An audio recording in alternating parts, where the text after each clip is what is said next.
Le 49.3, trois chiffres et un point, mais aussi un coup de poignard dans le cœur de notre démocratie.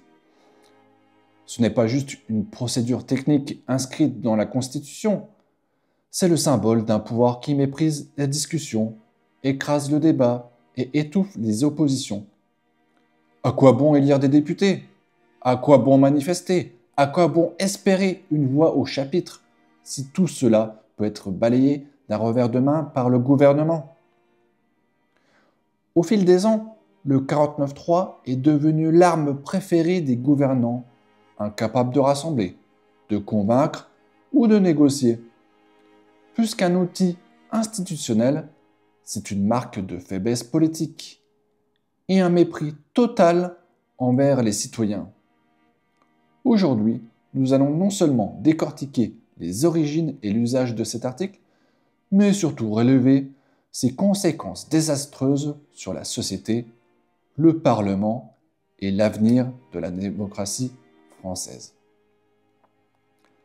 L'article 49.3 a été introduit en 1958 dans la Constitution de la Ve République, un système pensé pour éviter les instabilités gouvernementales qui caractérisaient la Quatrième République. À l'époque, la justification semblait légitime. Donner au gouvernement les moyens de gouverner face à une opposition fragmentée. Mais dès ses premières utilisations, le 49.3 a révélé sa vraie nature. Très vite, il est devenu un outil de domination, utilisé non pas pour débloquer des situations exceptionnelles, mais pour imposer des réformes contestées. Un exemple marquant, en 1988, Michel Rocard, Premier ministre, a utilisé le 49.3 à 28 reprises pour faire passer des lois. Est-ce toujours nécessaire? Absolument pas.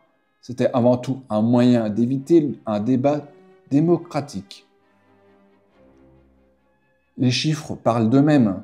Depuis 1958, le 49.3 a été utilisé près de 100 fois. Et puis les gouvernements avancent, puis s'en servent pour des textes controversés, sapant ainsi la confiance dans les institutions. Ce qui devrait être un mécanisme de dernier recours s'est transformé en une habitude antidémocratique. Le Parlement est censé être le cœur battant de la démocratie.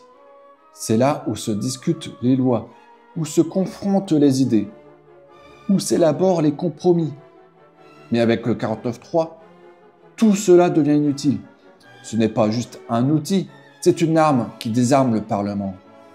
Chaque utilisation du 49.3 réduit les députés à des spectateurs impuissants. Prenons un exemple récent. La réforme des retraites de 2023, ce texte rejeté par une majorité de députés et par 80% de la population, a été imposé de force au 49.3.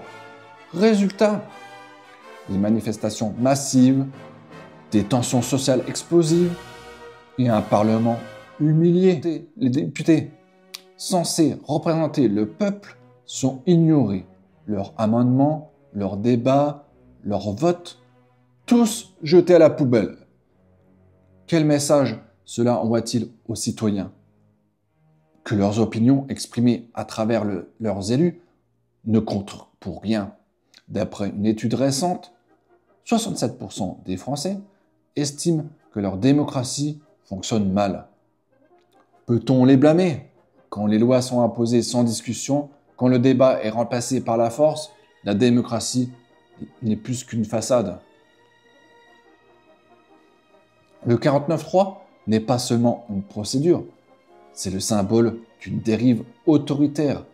Dans une démocratie saine, les pouvoirs législatifs et exécutifs se contrôlent mutuellement. Mais en France, l'exécutif domine outrageusement. Avec le 49.3, le président et son gouvernement concentrent un pouvoir démesuré. Ils n'ont plus besoin de convaincre, plus besoin de négocier, plus besoin d'écouter. Ils imposent et tant pis pour ceux qui ne sont pas d'accord. Cette concentration du pouvoir est typique d'un régime autoritaire. Prenons un autre exemple, les lois budgétaires. Chaque année, des milliards d'euros sont alloués via des budgets adoptés au 49.3. Cela signifie que l'argent public est dépensé sans contrôle réel du Parlement. Et après, on s'étonne des scandales financiers ou des déficits abyssaux. Une démocratie où le pouvoir est unilatéral n'est plus une démocratie. C'est un régime où les citoyens ne sont que des spectateurs. Cela explique pourquoi de plus en plus de Français se désintéressent de la politique. Ils savent que leur voix ne change rien. Le 49.3 n'a pas seulement des conséquences politiques, il a des répercussions sociales, économiques dévastatrices. Chaque passage en force alimente un sentiment d'injustice et de frustration chez les citoyens. Les grèves, les manifestations, les violences urbaines ne sont pas des accidents, ils sont des symptômes d'une démocratie malade. Prenons la réforme des retraites de 2023. En plus de son adoption via le 49.3, cette réforme a été imposée malgré une opposition massive. Le résultat, des mois de grève qui ont paralysé le pays, coûtant des milliards à l'économie française. Et tout cela, pourquoi ? Pour une loi rejetée par une large majorité. Les citoyens ont l'impression que le système est verrouillé. Le 49.3, loin de résoudre les problèmes, les aggrave en alimentant la défiance envers les dirigeants. Les sondages montrent qu'une majorité de Français pensent que leurs dirigeants sont déconnectés et arrogants. Ce n'est pas une coïncidence, c'est le résultat direct de ce mépris institutionnalisé. Alors, comment sortir de cette impasse ? Peut-on encore sauver notre démocratie ? Oui, mais cela nécessitera des réformes profondes. Limiter l'usage du 49.3. Cet article ne devrait être utilisé que dans des situations exceptionnelles, comme une crise majeure. Il ne peut pas devenir une routine pour imposer des lois impopulaires. En deuxième point, renforcer le rôle du Parlement. Donnons plus de poids aux députés. Rendons obligatoire un vote de confirmation après chaque recours du 49.3 pour rétablir un équilibre des pouvoirs. Enfin, donner la parole aux citoyens. Pourquoi ne pas organiser des référendums sur les grandes réformes ? Cela permettrait de rétablir la confiance entre les peuples et ses dirigeants. Ces solutions ne sont pas des utopies. Elles sont nécessaires si nous voulons éviter que notre démocratie ne s'effondre totalement. Le 49.3, c'est le symbole d'une démocratie en souffrance. Chaque fois qu'il est utilisé, il détruit un peu plus la confiance, le débat et la légitimité de nos institutions.